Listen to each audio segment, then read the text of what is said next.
Welcome back to Anveshi సత్యం కోసం.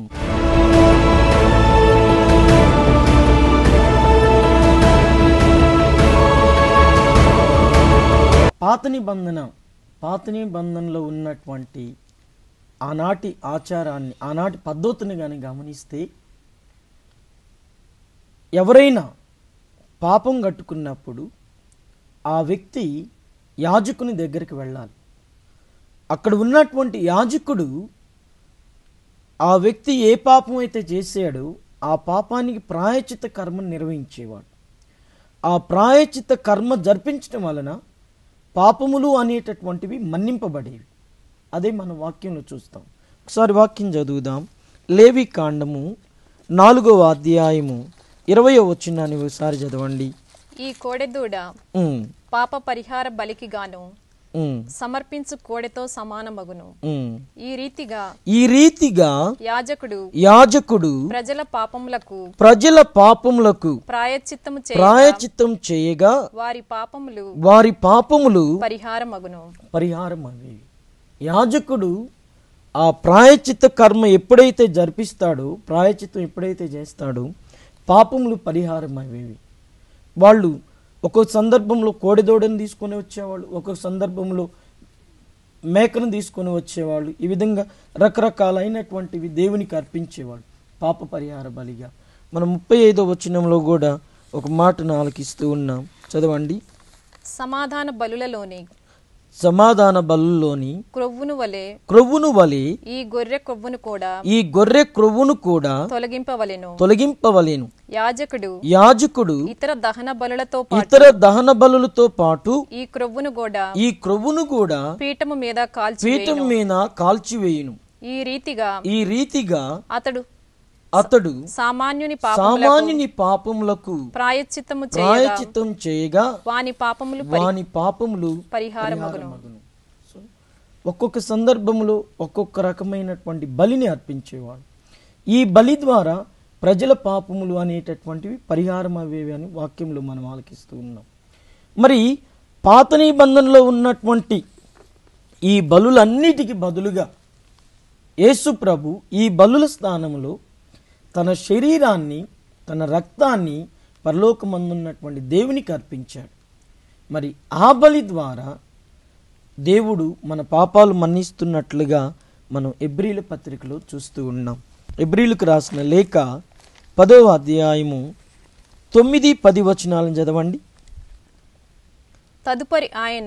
తదుపరి ఆయన ఓ దేవా నీ చిత్తమును నెరవేర్చుటకు నేనిట వచ్చి ఉన్నాను అని పలికెను.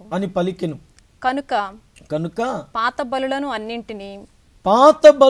అన్నిటిని తొలగించి వాని స్థానమున దేవుడు రెండవది క్రీస్తు బలిని నియమించాడు. అంటే పాత నిబంధనలో పాప పరిహార బలిగా ఏటినైతే అర్పించారు, వాటి స్థానంలో దేవుడు క్రీస్తు బలిని ఏర్పాటు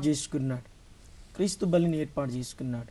ఈ బలి ద్వారా పాత నిబంధనలో దేవుడు ఏ విధంగా అయితే ప్రజల పాపాలకు ప్రాయశ్చిత్తాన్ని చేసేవాడు, ఈ బలి ద్వారా ప్రజల పాపాలకు ప్రాయశ్చిత్తం అనేది జరుగుతుంది. తప్పనిసరిగా ఈనాడు మనము విశ్వాసంతో మన కుటుంబాలలో భక్తితో మరణించినటువంటి వారి ఆత్మ విశ్రాంతి కొరకు మనం పూజా బలిని అర్పించినప్పుడు, లేదా పూజా బలిని అర్పింపజేసినప్పుడు ఆ బలిని స్వీకరించేటటువంటి ప్రభువు దాన్ని స్వీకరించి దాని ఎన్నుకున్నటువంటి ఆ బలిని అర్పించుట ఎన్నుకున్నటువంటి ఉద్దేశం ఏదైతే మనకుందో, ఏదైతే ఆనాడు యేసు ప్రభువుకుందో ఆ ఉద్దేశాన్ని నెరవేరుస్తాడు. ఆ బలిని అర్పించటానికి ఆనాడు యేసు ప్రభువుకున్న ఉద్దేశం ఏంటి? పాపములు పరిహరింపజేసి ఈ లోకాన్ని ఆయనతో సఖ్యపరచటం. ఆ ఉద్దేశాన్ని నెరవేరుస్తాడు. మనం కూడా ఆ పూజా బలిని అర్పించేటప్పుడు ఏ విశ్వాసంతో అర్పిస్తున్నాం? మన కుటుంబాలలో మరణించినటువంటి వారికి పాప పరిహారం అనేది జరగాలి, పాప విముక్తి పొందాలి, వాళ్ళు పరలోకం చేరాలి. కాబట్టి పరలోకం చేరటానికి, పాప విముక్తి కలగటానికి ఉన్నటువంటి బలి ఒక్కటే, అది యేసుక్రీస్తు ప్రభు యొక్క కల్వరిగిలి బలి, తన శరీర రక్తాల బలి. ఆ బలిని మనము అర్పించినప్పుడు ఎవరి కోసమైతే ఆ బలిని అర్పిస్తున్నామో తప్పనిసరిగా వారి పాపాలు అనేటటువంటివి మన్నింపబడతాయి. ఒకవేళ మన్నింపబడలేదు అంటే అసలుకి యేసు ప్రభు తన శరీరాన్ని రక్తాన్ని దేవునికి అర్పించటంలో అర్థం అనేటటువంటిది ఉండదు. ఆయన అర్పించింది ఈ ప్రత్యేక ఉద్దేశం కొరకే. కాబట్టి పాపం అనేది పరిహారం కావటానికే ఆయన శరీరాన్ని రక్తాన్ని ప్రభువునకు అర్పించాడు. కాబట్టి మనం ఈ బలిని అర్పింపజేసిన తప్పనిసరిగా మన కుటుంబాల్లో విశ్వాసంతో మరణించినటువంటి బిడ్డలకు పాప మన్నింపు పాప విముక్తి అనేది కలిగి మోక్షానికి వెళతారు. అదే శ్రీ సభలో ఆనాటి నుండి వస్తున్నటువంటి విశ్వాసం. ఈ విశ్వాసానికి ఆధారం ఇదే. 12వ వచనం కూడా ఒకసారి చదవండి. అదే అధ్యాయంలో హెబ్రీయులకు రాసిన లేఖ 10వ అధ్యాయము 12వ వచనం. అట్లు కాక క్రీస్తు సర్వకాలమునకు సరియగు పాప పరిహారార్థమైన ఒకే ఒక బలిని సమర్పించారు. అన్ని కాలాలకు కూడా ఇంకా మనకి ఏ బలితోటి పని లేదు. ఈ ఒక్క బలితోనే పాప పరిహారం అనేటటువంటి జరుగుతుంది. కాబట్టి ఈ ఒక్క బలితోనే ఎవరు మరణించినా విశ్వాసంతో భక్తితో మరణించినటువంటి వారికి ఈ బలి సహాయపడుతుంది. మరి ఆ విశ్వాసంతో ఈనాడు మన కథోలిక కుటుంబాలలో మన ఇంట మరణించినటువంటి వారి కొరకు మరి పూజా బలులు అర్పిస్తూ వారిని స్మరణ చేస్తూ ప్రార్థన చేస్తూ ఉన్నాము. ఇది అన్నిటికంటే కూడా చాలా పుణ్యమైనటువంటి కార్యం. పుణ్యకార్యం, ఇది ఒక గొప్ప పుణ్యకార్యం. తర్వాత మనం మన ఇంట మరణించినటువంటి వారి పాపములు పరిహారం కావాలి అని చెప్పి ప్రార్థన చేస్తున్నామంటే ఒక విధంగా చనిపోయినటువంటి వారిని మరిచిపోకోకుండా మనకు చేతైన రీతిలో వారికి సహాయపడుతూ ఉన్నాం. వాస్తవానికి మనం తిరుసభలో ఉన్న విశ్వాసం ఏంటి అంటే స్వల్ప పాపములతో చనిపోయినటువంటి వ్యక్తులు ఉత్తరించు స్థలాల్లో బాధలు పొందుతారు అనేటటువంటిది మనం నమ్ముతూ ఉన్నాం. అట్లా బాధలు పడుతున్నటువంటి వ్యక్తులకు మనం పూజా బలిని వాళ్ళ కొరకు అర్పించినప్పుడు దాని ద్వారా వాళ్ళు విముక్తి పొందుతారు. ఆ బాధ నుండి బయటికి వస్తారు. దేవుణ్ణి శుభ్రమైనటువంటి మనసుతోటి దర్శిస్తారు. మరి దాన్ని బట్టి వాళ్ళకి సహాయపడుతున్నాం. అట్లా చేయటం ద్వారా సహాయపడుతున్నాం. సో ఇది ఒక గొప్ప కార్యము. పూజ అర్పించడం ద్వారా ఈ విధంగా పాపములు అనేటటువంటి పరిహారమై వాళ్ళు మోక్షానికి చేరుతూ ఉన్నారు. అదే బైబిల్ గ్రంథంలో మనకు కనిపించేటటువంటి విశ్వాసము. మరి తల్లి అని తిరుసభ మనకు బోధించిన విశ్వాసం కూడా అదే. ఫాదర్, చనిపోయిన వారి పాప పరిహారార్థం కొరకు మనం పూజా బలిని అర్పిస్తాము. మరి ఇతర సంఘాల వాళ్ళు పూజా బలిని నమ్మరు. మరి వారి కుటుంబాలలో మరణించిన వారి ఆత్మల పరిస్థితి ఏమిటి? చాలా చక్కటి సందేశం ఇది.